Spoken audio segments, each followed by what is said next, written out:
welcome to a nutty adventure exploring personal growth and wellness, breaking down the stigma around mental health along the way. Let's dive in because now it's time to show me your nuts.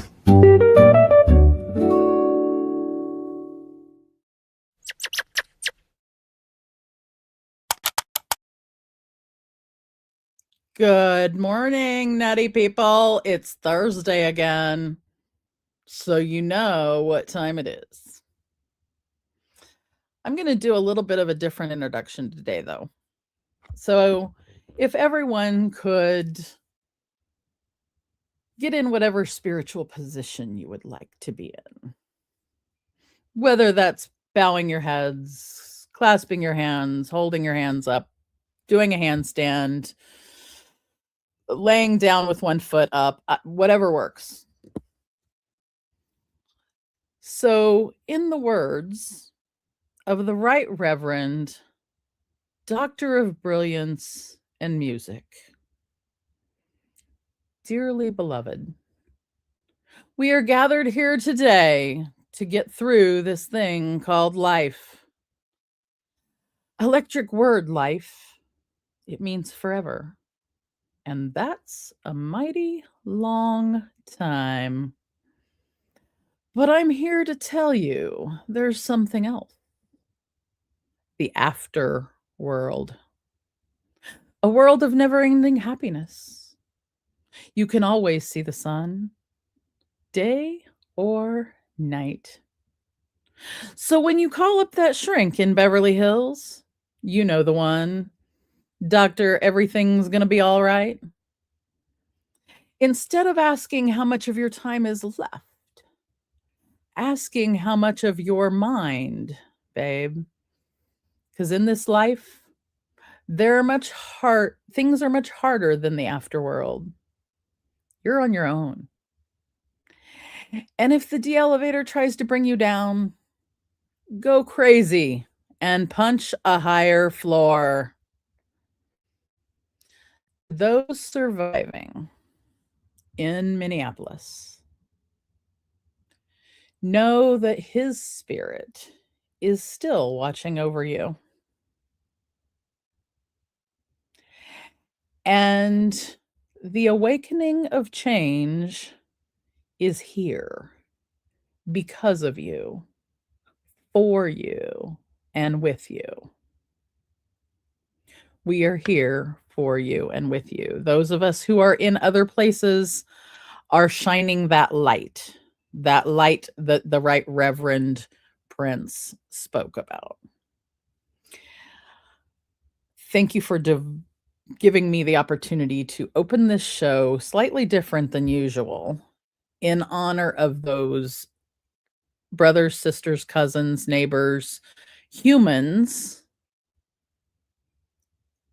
in the entire world who are dealing with any kind of oppression, fear, and confusion in their life because of all of the confusion people are feeling on who we are in relation to others, how we interact with each other, and hopefully bringing to light all of the ugly things that have been in our history as humans for thousands of years that we finally can get rid of. And to me, that is the afterworld that Prince spoke of. There is an after to the confusion and strangeness that we are going through. And that after comes from awakening to deciding to change. We are more and more, in many ways, humans are finding how they are to awaken. And it starts with each of us individually awakening to what we want to change within ourselves. And in order to do that, you have to go inside. You have to go deep. You have to go and see what it is inside of you that you are choosing or want to change. And it can be a little thing. It could be, hey, instead of drinking coffee in the morning, I want to drink 4 waters before I drink a coffee.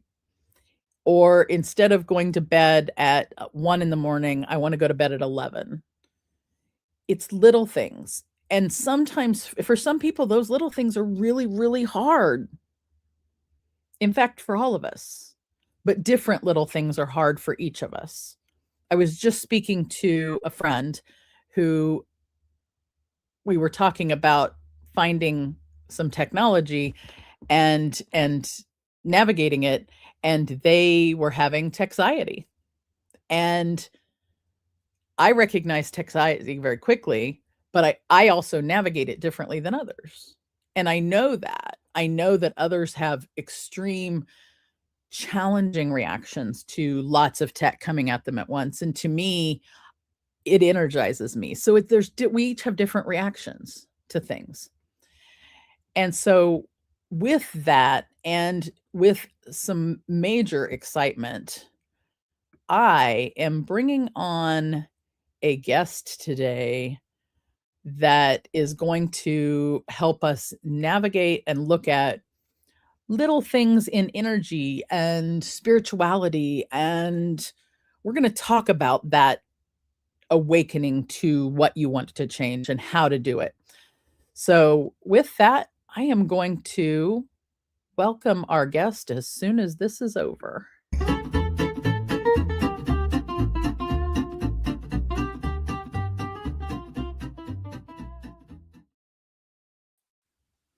Good morning, Lori.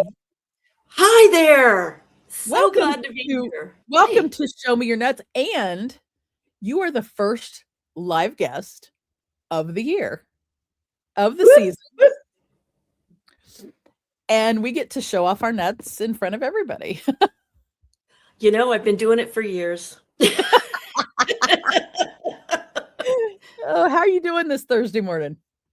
You know what? I'm doing remarkably well. These are weird ass times, and Are they, I think though? that to be able to say that one is doing well, instead of going "I'm fine," is actually a mark of great inner growth. So I can stick with it. She shows up on stage and does the mic drop straight off the bat. Seriously, the mic drop. Wow. And cool. Yeah, because I think that the I'm doing fine is a automatic response that we seem to like drop out of our mouth without thinking about it.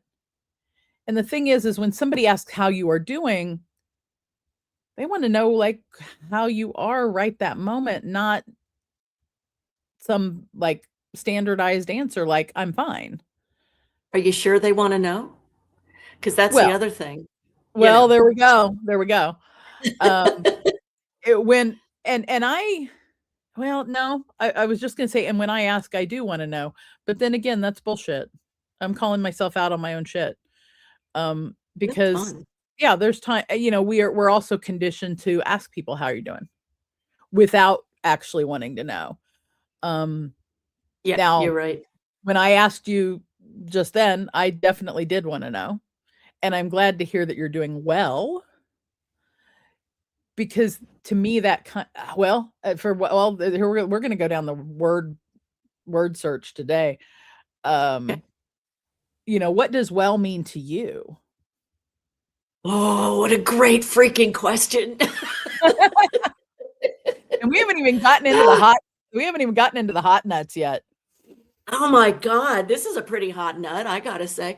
Wow. So if I spent 40 years in clinical depression, and healed that in 2022 with a combination of emotional and energetics and interesting things.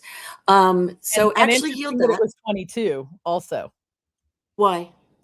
November 17th, 2022 is the day I put my generalized anxiety disorder of 40 years into remission.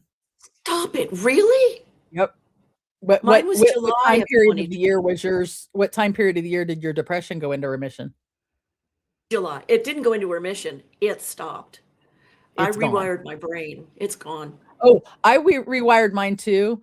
The reason I use the word remission is my public health brain and my social work brain, the scientific side of the brain can't bring itself to use the word cure because that has a very specific meaning, just like the word statistically significant or something saying something significant is very specific. Those to me are in my scientific brain. So they're in the left side, Lori. If you don't know, you got to watch Lori on TikTok. We'll get back there in a minute. Those specific words. And so the word cure has a very specific meaning in my brain, and I couldn't bring myself to use that word. So I used the word remission because it's, remission could mean forever, but it also could mean that it could show back up here and there. Now, my true heart says it's gone. Well, I mean, not to go too much into this because I don't think it's all that important, but honestly, I've had a few like moments of depression, but it's not clinical depression, and I'm able to heal it in minutes.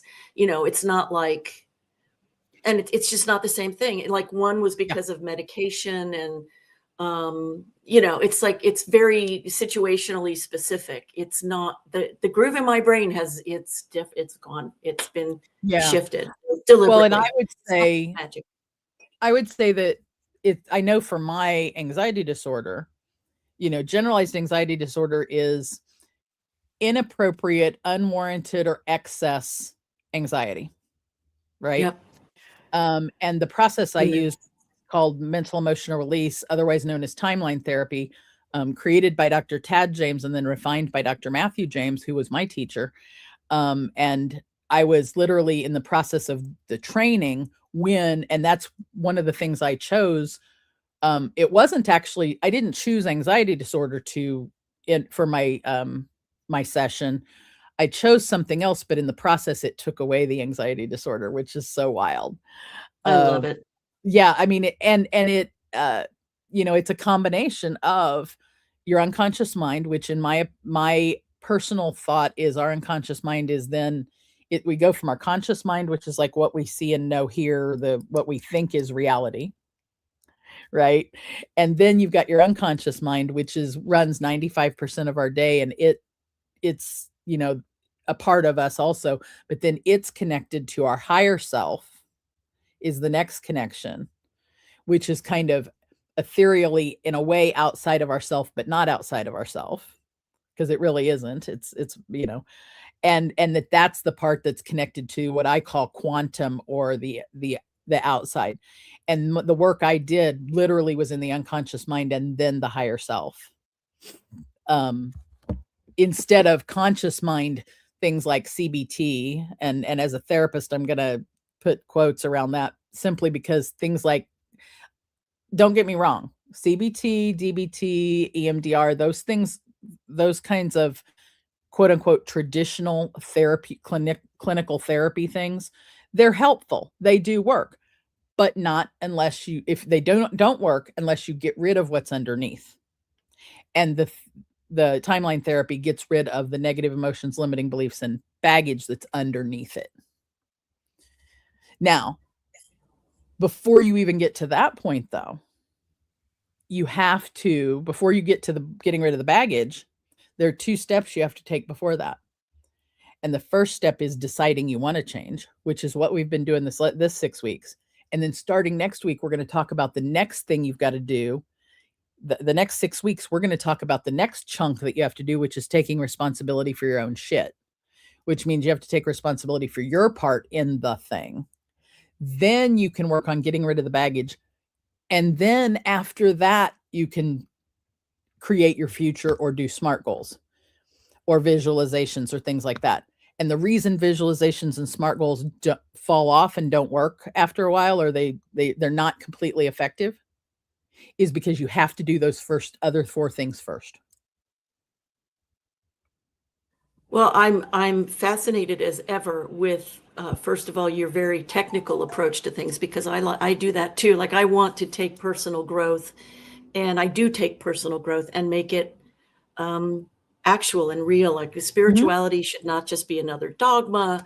You want try to find the kind of spiritual assistance that actually does something for you, which is scary because then you have to leave the herd mentality, and that can be incredibly hard for people. But if you're in enough pain, you'll be willing to try it, basically, is the philosophy there. And I don't really got to be in that level of pain that you will leave the herd to do the thing, to like that the awakening comes from being in that much pain.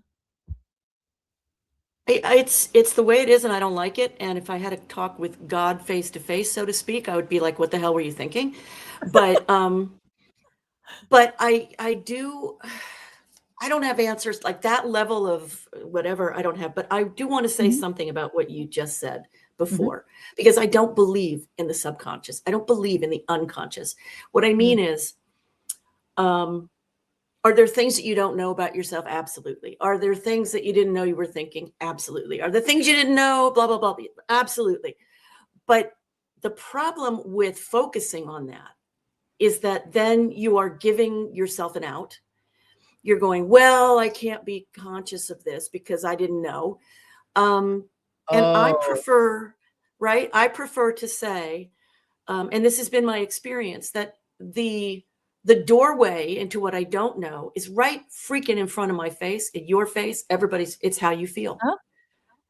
That's how am I feeling about this? You know, like, so if you can say, well, I just feel like this is crap, or I just feel stupid, or I feel like I'm an idiot, or there's your subconscious. Well, and see, I was going to say, I was just going to retie that in, because I was going to say the language that our conscious mind speaks, quote unquote, is logic and like physical, maybe physical touch, or you know, things we think are real.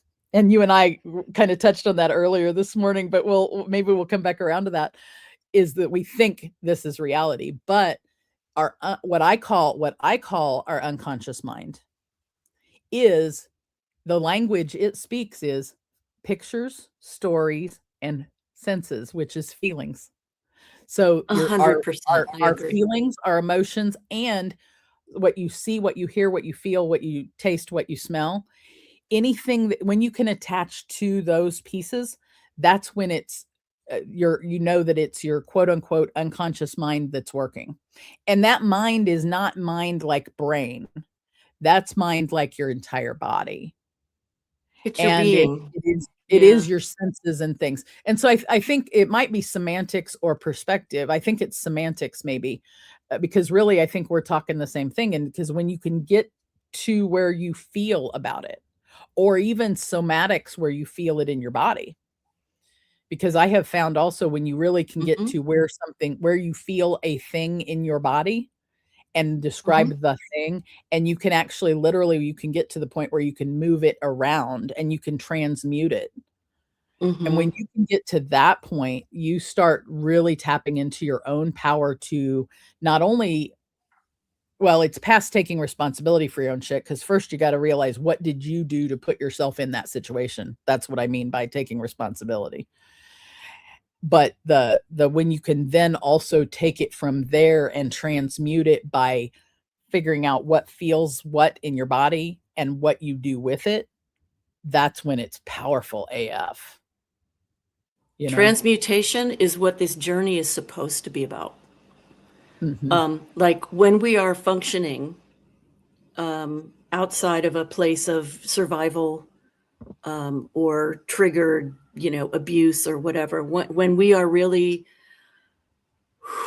clear, I believe it's not about enlightenment. I mean, for me, it's not about enlightenment. It's about, I want to take any experience that I'm having, suck the juice out of it, and also transmute it, because my therapist is fond of saying to me, you know, stop trying to get out of the bad feelings, because they have something to tell you, you know. So first listen to what they're telling you, then you can transmute it. And I'm like, spot on, baby. Yeah.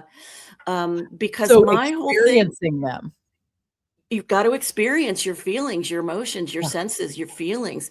And this culture sucks at that. Oh, absolutely. We are social. It has been socialized out of us. And I don't know that it's been that on purpose. It yeah, may it or has. may Oh, not. We yes, could it go has. there all day long. Yes, it Yeah, has. we Yes, could. it We has. can. I know. But a And long time ago, and I think consistently yeah, since. yeah, I agree.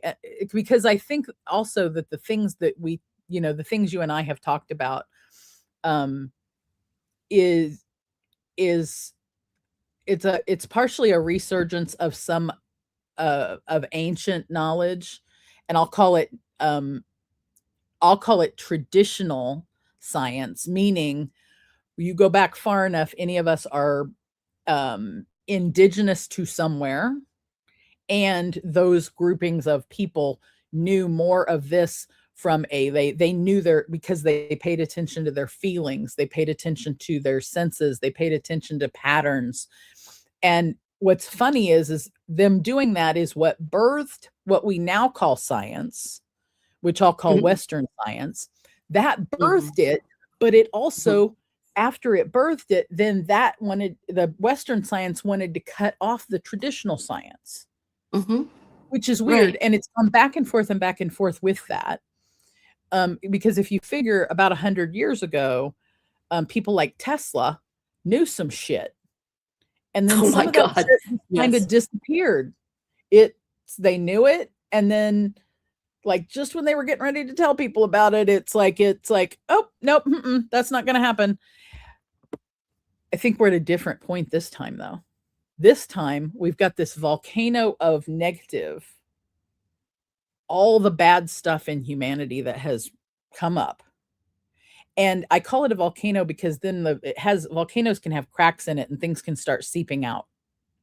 And then what seeps out and what actually eventually explodes, that lava then turns into or transmutes into beautiful sand that is silky and feels good and has lots of different little, um, if you put it under a microscope, it's just beautiful, right?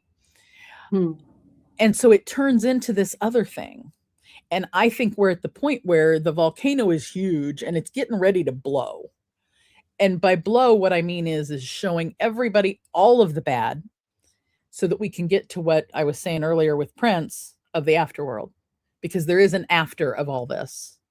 And the after is going to be where more people learn or begin learning about what you and I already know about the light, about the light being within us, and about getting a hold of our I don't own know. energies and our feelings and such, and get like, and this is why some of us are talking about it, I think, more and more, because we're getting everybody else ready, because then they'll be able to learn it. I don't think we're going to learn anything in the afterlife. That just because we didn't learn it here. I think we No, came I here to don't mean learn an to. after. I mean an after. I'm talking about, like, you know how we talk about COVID and we talk about the before times and the after times, meaning COVID. Oh, I'm talking about all the shit that's going on right now. And that eventually what we're going to do is we're going to talk about this time period right now as the before that and the after. That's what I mean by oh, afterlife. I don't mean thank you. afterlife as in after we are deceased. I mean literally we'll be still living in this life somehow. I get And it. we're going to talk about this time period as before times and after times. That's what I I mean. get it. Yeah. Yeah, I get it. And that there's some of us, we're kind of setting the stage and getting people used to and ready for, and that by bringing the light, quote unquote, the more we are able to work on our own shadows and or our own whatever, and bring forward our own internal lights. And it's not this little light of mine shit. That's not what I mean. Okay, hold on. I have to pause you. I have to pause you I'm because going, this yeah, is all dogma. This is all freaking dogma. We have to define this shit for people. yep. What does it mean to bring the light? Okay, so for me, bringing the light is when I dare to feel something just a tiny bit better than I might be feeling in the moment. It's Preach. daring to believe that I have this power that everybody actually has, and that it's here and it's now, and I don't have to earn it. I don't have to deserve it. It is me. I mean, the whole thing is like a complete breakdown of all the bullshit we've been given from religion over the last 2,600 fucking years. And, you know, like, it's enough now. It's enough now. We've been just, I have a best friend who's like, when I talk to her about what I'm learning about the mystical reading of the Bible, she's like, well, I've you know, studied the Bible my whole life. And I'm like, you haven't studied shit. You've been in church. You've been like breathing in this garbage for your whole life. Yeah. Group thing. Yeah. Yeah. So then I tell her stuff like, like this little light of mine is, when I said this little light of mine, that is dogma and bullshit. When I talk about doing our own, going internal and feeling our own feels and working, like you said, sitting in the bad stuff, but transmuting it and feeling just a little bit better than you did before. That's what I mean as the light, because you become lighter as you work on bringing your own vibration up. Right. Nice and so to me, that one's not dogma. No, there is dogma about the light, quote unquote, and there's dogma all over the place about all sorts of things. But we have to define our terms. So when you talk about bringing in the light, you've got to define your terms. Well, they're going to put that on my freaking headstone. Define your terms. She's dead. Define your terms. I've got a T-shirt that says, something about intend your puns, cowards, and it's a squirrel with a sword. It's, intend your puns, cowards. You know, be intentional about. I like it. Yeah, you know, and that reminds me of the, you know, like, we do have to define our terms, but here's the other thing, and this is like so sister show on Beyond the Breakthrough Show Network. Breakthrough Show Network is where this show is, by the way, and one of my sister shows here is called Beyond 2D, and it's Jessica and Ferran, and they dive deep into defining things every episode. It's some amazing stuff. And actually many of the shows over here, we often, for whatever reason, come to the defining of terms. And I think it's a fantastic, what's the word? Let me find my right word. It's a fascinating process to me, because here's where it's fascinating to me. And I don't know if you and I talked about this. I think we did. 8.2 or 8.3 billion people on the planet, minus 1 equals respect. That's my formula. And one of these days, yes, I'm going to put it on a T-shirt with the squirrel. But wait, I don't understand. What do you mean minus 1%? What? Okay. No, minus 1, just minus 1. So 8.3 billion minus 1 equals respect. And so let me line the rest of it out. 8.3 billion, that's how many people are on the planet. There are 8.3 billion different, completely unique ways of looking at the world and defining the world, defining every experience, defining the meanings between them, defining everything. So like everybody has a different movie playing in their head. And minus 1 means the only one that I completely understand, and only at this moment, because frankly, I don't completely understand it. I just understand it to this point. It's a work in progress always. This is the only one. Even if I had a twin that had gone through the same life, exact same biology, exact same nurture, still would be different. And even my best friend who knows a buttload of stuff about me and can finish my sentences and blah, blah, blah. And, you know, I trust to take care of things if I'm not in the right capacity. Okay. She still doesn't know 100%. She can't. And even if my husband and brother, the three that they have, in order to, if Stacy becomes incapacitated, those three have to discuss the situation, put as much of me as they each have in it, and do the best they can.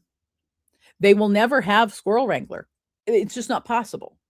Just like it's not possible for me. Like, let's say you and I grew up together, we did everything together, and we knew each other intimately. I still wouldn't know you to the point to know for sure everything that's going on in your movie. And then here's the kicker. Here's why it equals respect. When you can actually envision and realize that the other human being you're looking at, their story or their whatever is as real, valid, appropriate, name the positive words, accurate, all the words you want, defined how they want, everything. When you can realize that that's the only way, or that theirs is just as, I'm just going to use the word valid, as valid and real as yours, only then do you really have the opportunity to have true respect for other humans. Is when you realize and allow them to be, do, and have the things they are. And do that for everybody on the planet. If everybody did all of that, we'd obviously be able to fix the shit. It's not a very simple thing. I mean, it's a real thing, but it's, and I don't believe everybody's view is as valid as mine. I believe that everybody's view is valid for them. Oh, like and that's what I mean. Their view, like your view, is 1,000% valid for you. Because I do not believe in abusing children. So anybody who believes that's okay, that's not a valid point of view. But that is their point of view. You see what I'm saying? I do. And I think it's, gosh, and that was one of those hard things to wrap around, because here's the other one that's a kicker, is how do you wrap around taking responsibility for your own shit in life when you have been abused, and taking responsibility for your own shit in you being abused? Would you like my answer? Well, it took me a long time to find the answer that I have for it. Me too. Because yes, I would like your answer, and I'm not going to tell you mine yet.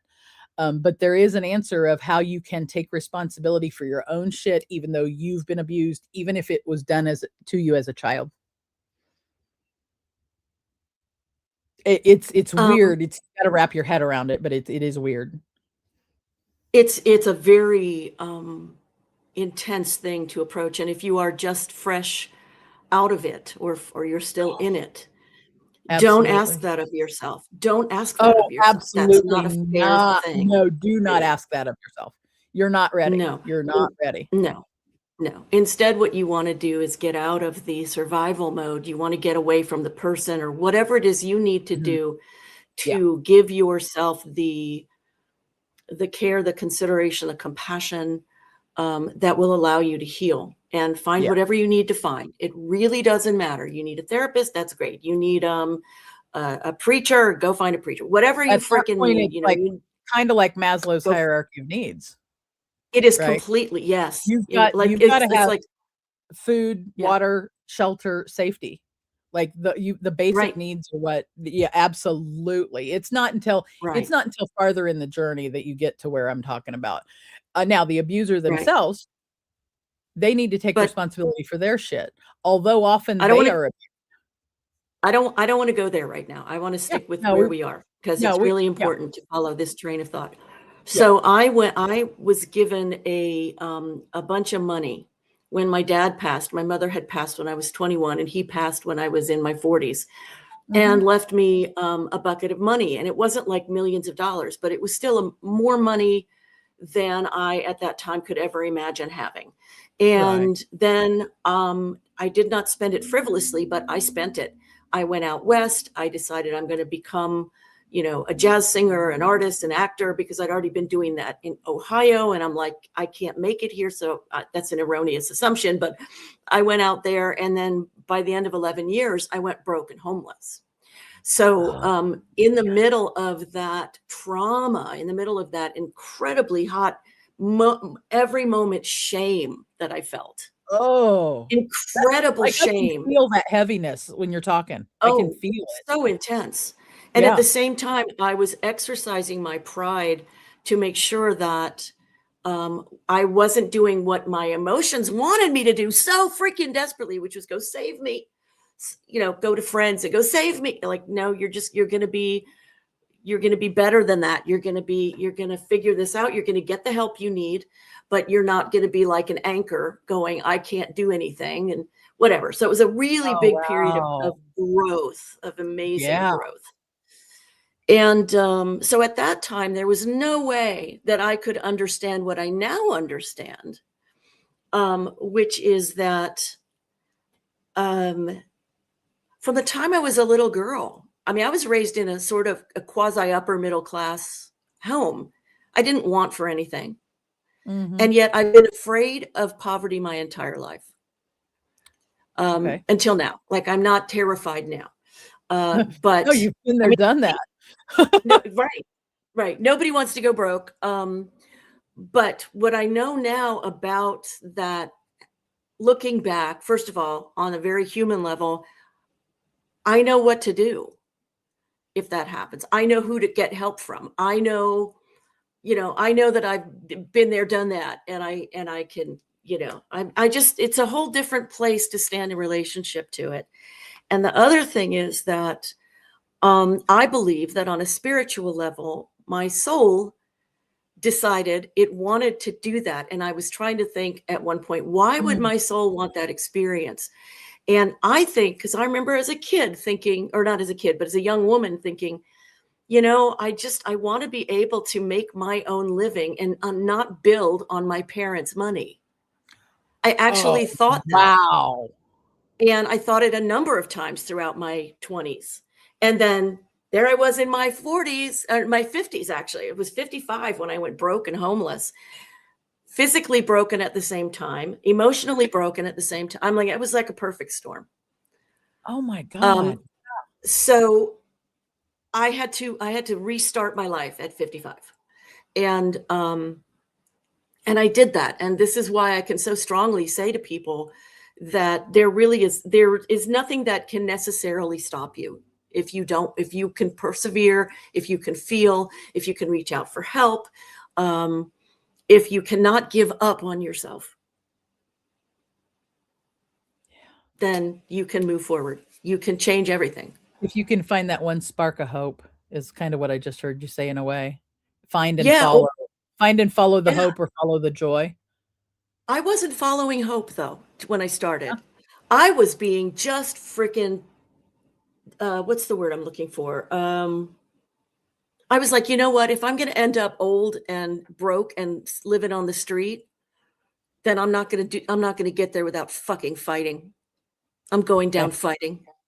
That's what got me moving every day. It was like, fuck this. This is not where I'm supposed to be. This is not who I'm supposed to be. I have so much to freaking offer. I can't even stand it. And I've tried and tried and tried. And it turned out that was the answer. That was like such a major part of it. And it's the feminine. I was trying. But I'm a really good trier. And I was a sucky allower. So we could go so far with that. That's a whole show, I think. We need to do a whole show on that one. I love where we're going today.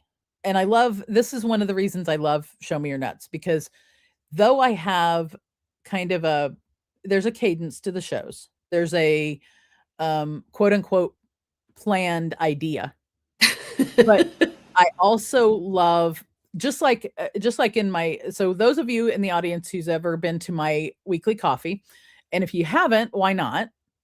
Every Thursday morning, 9 a.m. Central, quantumcoif.com. Show up. You don't have to be on camera. You don't have to drink coffee. You can drink whiskey. The only rule in coffee is do no harm. And the reason the only rule is to keep the simplicity and the organic nature of what happens in coffee. You never know who's going to be there, what we're going to talk about, how long you can come and go. And Lori, you've been to coffee now a couple of times. So it's one of those things you can't explain until you've been there, I think. Although it's been going on for almost 7 years now. That's started awesome. June of 19. So it started before the pandemic. It started in a place called Zoom that a lot of people still play in. It is now on a new platform that I can't talk about fully yet. But if you come over, you can see it. And actually, it looks very similar to what Lori and I are sitting in right now. And the studio here was built this way on purpose. But what I mean by all of that is that coffee is an organic experience. And show me your nuts, though we have kind of like, we have a starting point. I love the fact that it's very organic because the real happens in that, I think, or the thing we call real. I love that. I heard you say that. And it's like, oh my God, yes, spot on. And just to wrap us back, I'm going to wrap the thought about the being responsible for your own shit when it comes to being in abuse or being in poverty or being in whatever. What I heard you say that really struck me just then was talking about, yeah, I remember when I was little or when I was younger in my 20s, I would think I want to be able to make it on my own without anything about my parents. And it's almost like my question was, oh, did her unconscious and this is the way I interpreted that, okay? It ran through the squirrel brain and got interpreted this way, where it's, oh, her unconscious mind heard her say, this is what I want to do. I want to live my life without anything connected to my parents. And so it made it happen, whether you like, because it makes it happen in ways that you don't even know, and that's why I say it's like your unconscious mind or the universe or however it is you describe it. The universe is like, oh, yeah, you said you want to be, do life without being attached to anything of your parents. Here, hold my beer. We'll tell you what that looks like. It did it to me when I was in grad school the first time. I got done with grad school the first time with my social work degree. And I'm like, I am never going back to grad school. And I kept saying, I'm never going back. I'm never going back. I'm not going to do that again. Not that it was bad. It was just, I was done. Right. Well, in 2008, the universe said, hey, you remember that thing you said? This is going to be funny. Watch this. And I ended up in grad school a second time and got a master's in public health, which I absolutely don't regret at all. I really, I went into the pandemic with understanding mental wellness at a really, really intense level, understanding public health and things like pandemics at a really, really high level. And at that time, by the time the pandemic hit, I also had been an entrepreneur for about 20 years. So I went into the pandemic with a very different movie playing in my head and view of the world than probably the rest of the planet, or at least, many people. I'd also been in video calls for 20 years already when it hit, and knew that to me, like, so when people talk about Zoom fatigue, I'm like, huh? What? I don't understand Zoom fatigue. I don't understand doom scrolling. Neither of those are behaviors or habits or things that are in my life. Haven't ever been. And I think I finally figured out that the Zoom fatigue is predominantly people, and I may be wrong, predominantly people who have been in corporate, who then they ended up in Zoom. And they ended up in these Zoom meetings that were just boring AF, that could have been an email, that people were fumbly around and this and that. And I think it was more the way corporate or the capitalistic world was using the tool as opposed to the way entrepreneurs use the tools. We use those tools, especially those of us who work for ourselves and from home. I use the tools like that to connect with potential coworkers. I use those and hang out with my friends while we're working. That's how we do our work, or that's how we have our meetings, or that's whatever. To me, it's my office. It's not this ethereal place I have to be that could have been an email. It's the place I actually enjoy things, right? So I attached joy and comfort and connection with the tool, and people who were forced to use it, quote unquote, by circumstance, and were then in the same old kinds of meetings that didn't have to be meetings, they attached, oh shit, I don't want to be here, and whatever feels that came with all that with it. And so it became fatiguing to them, where to me it's energizing. And to me, I go into a video room when I choose to. They were going in without choices. without direct choices. They were their choices to be in that kind of employment. We could get into that for days, but I go into the thing with choice of joy. I love Right. connecting with people. Yeah. Yeah. Well, one morning one Sunday morning, I never do this, by the way. One Sunday morning, I opened my phone and I usually wait until I'm like situated and whatever to look at anything. And I never look at things like Facebook, TikTok, Instagram, whatever, YouTube's. And like, to me, that's like, let's do that after you get your work done. You've got to get your work and chores done before you can play. And to me, TikTok was play. So this one Sunday morning, about 4-ish week, I don't even know now, 4-ish weeks ago, I opened TikTok and there's this person sitting there talking about these amazing things. And now she's sitting next to me in my show.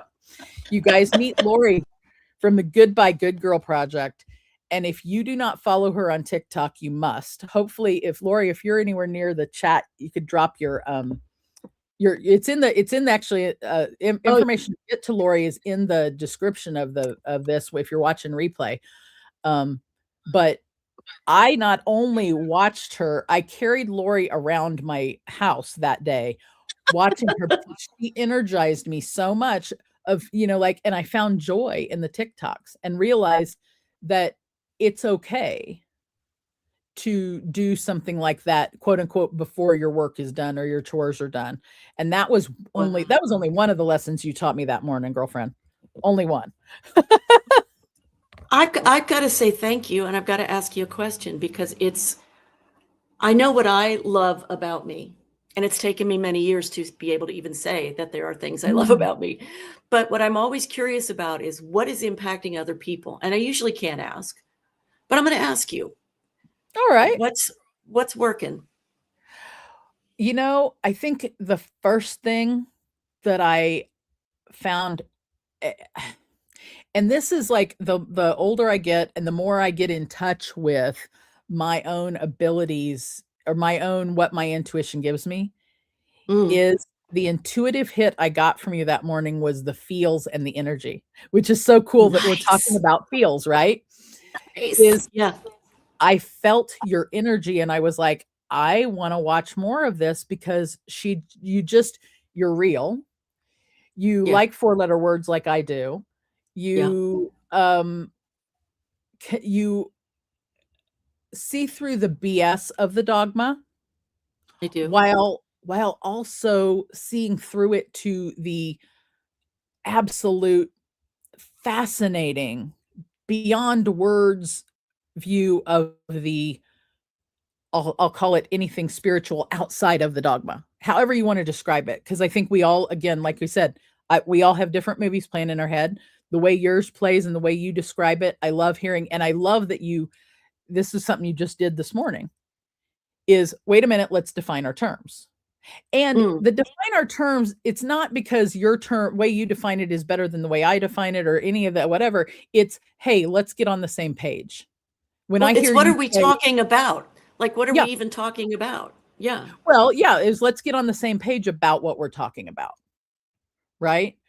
And I think when any humans make connections with each other, there comes a point where, wait, let's, when you actually go beyond the, hey, how are you doing this morning? When you do or don't mean it, to the, okay, hey, what is it you do for a living? Or who are you? Or what do you like? Or that when we really get to those things, then we go past that and we go to the, how do you really feel? Right. Lori, how are you doing? I feel like you're not feeling too good this morning. Or Lori, how are you doing this morning? You seem all kinds of excited and I love that. What's going on? What's giving you that joy? When you really want, you start asking the questions to truly connect with each other. Or when you talk about something and you realize that you're each kind of on a different path of it. Yep. Then we, you go deeper. You go deeper. You know what I've realized lately, and it's so funny. It's not like it's ever been hidden from any of us, But there is, lately it has impacted me. You know how you know something and then you get to learn it again deeper and it's like it's new. And I realized, I'm like, anytime I open myself or you open myself, you open yourself, sorry. You open myself. Girl, You I don't open know how to yourself. open. Yeah. It's a risk. Like it's a total, because you can have your Oh, heart broken by friendship. vulnerable AF, The right? same, yes, yes, yes, yes. And it's Which like it's brings me to just my hit favorite me. author, and the favorite researcher about that one is Brené. I love, because of her Yeah. being a social worker and a qualitative researcher, she's my like heroine. If anybody out there in the audience can get me an hour with Brené, although my friends tell me, a couple of my friends said, why are you just going for an hour? Go for a day. I'm like, okay, Yeah. you give me a day with Brené, I would, oh my God, because I love how she makes my profession look amazing, and her work in vulnerability in a Western scientific way. Yep. But she also loves four-letter words too, so there's that, right? I didn't know that. That's great. Oh, she's good at, oh yeah, if you listen to her audio, you have to listen to her books on audio. You can't do it. You can't just read her books. You Ah, gotta do it in okay. audio. Because I can so hear her saying, fuck that. See, there's In no fact, I'm word to not so sure I replace that haven't heard one. her say it, you know? We need that word, because, and especially in these times, let's Yeah. get away from the bullshit. Enough That already. word carries energy. It It does. carries lots of different energies too. You can say, fuck that, 100%. fuck off. Well, yeah, I'm not gonna go into all of it because I don't need to drop all the F-bombs, like, and I also, though I love the word, because of the energy it carries, and that you use it when it needs to be used, and that you reserve it for when it needs to be used so that it carries that energy the right way. But you also, at the same time, don't be afraid to fucking use it. Exactly. It's a word. Exactly.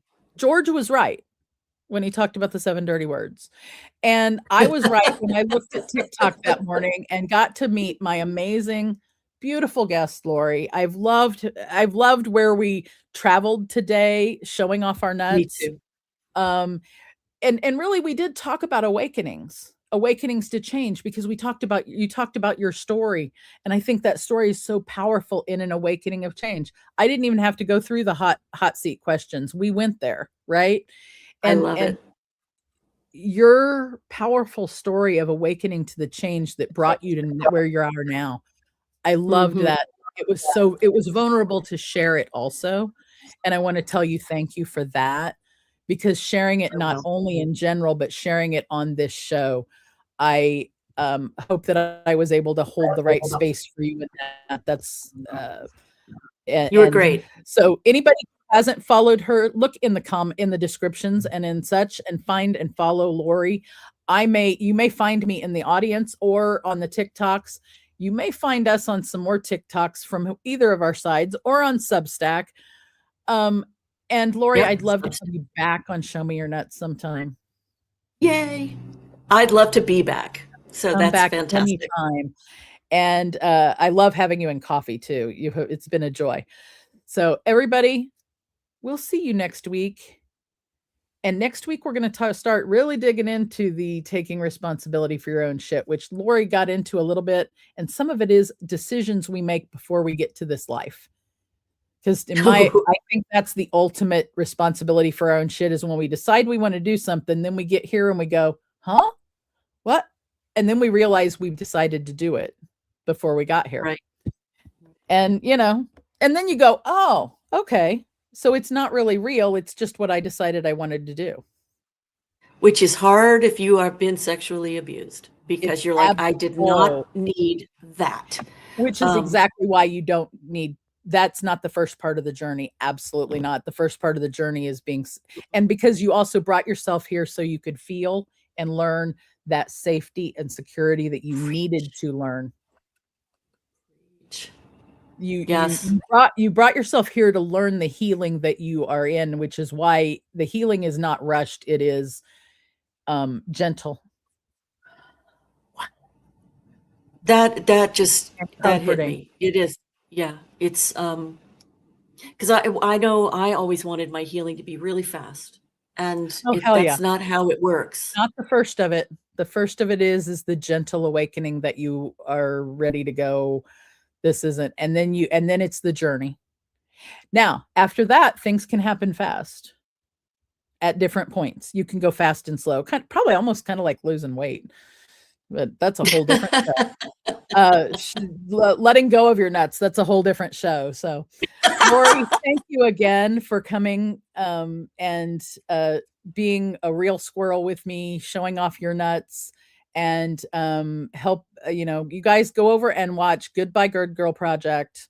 Lori's website, I believe, is in the chat, is in the description, and her TikTok is the place she's at. And you're live like 7 times a week or something? 6 times a week, yeah. 6 times a week. For those who are mornings. Sunday mornings, 11 a.m. Eastern. Mm-hmm. And that's for the anti-normal religious people want to show up there. That's when I'm there. And then the evenings, you've got some evening times during the week, and some late afternoon times too. So I try to cover the waterfront. Hang out and get the Lori feels, you guys, because the Lori feels are so cool. They're energizing, and and go in with an open mind so you can question yourself and learn about yourself. I think my God, that's the most beautiful thing I've ever heard. Yes. That's all about what Show Me Your Nuts, and like learning, we're here to learn about ourselves. Yep. We're here to help each other learn about ourselves, to be honest. That's the ultimate is and I think that's where that 8.3 billion minus 1 equals respect. That respect is allowing each other to learn about selves in the way and the place and the style and the words and the everything that we are each in. That is the ultimate definition of respect, in my opinion. There's not really words that can describe it except just the word respect, but it encompasses a lot. Sure does. Oh my God. Yeah. Tons of stuff. That's another show. That is another show. But I'll see you guys next week for more Show Me Your Nuts, and we'll talk about taking responsibility for our own shit. So I'll see you guys then.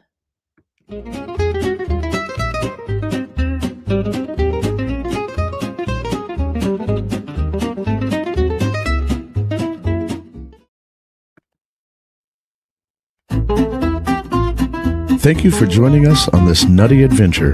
Remember, personal growth and wellness are journeys best taken together. Keep exploring, keep growing, and don't forget to show me your nuts next time.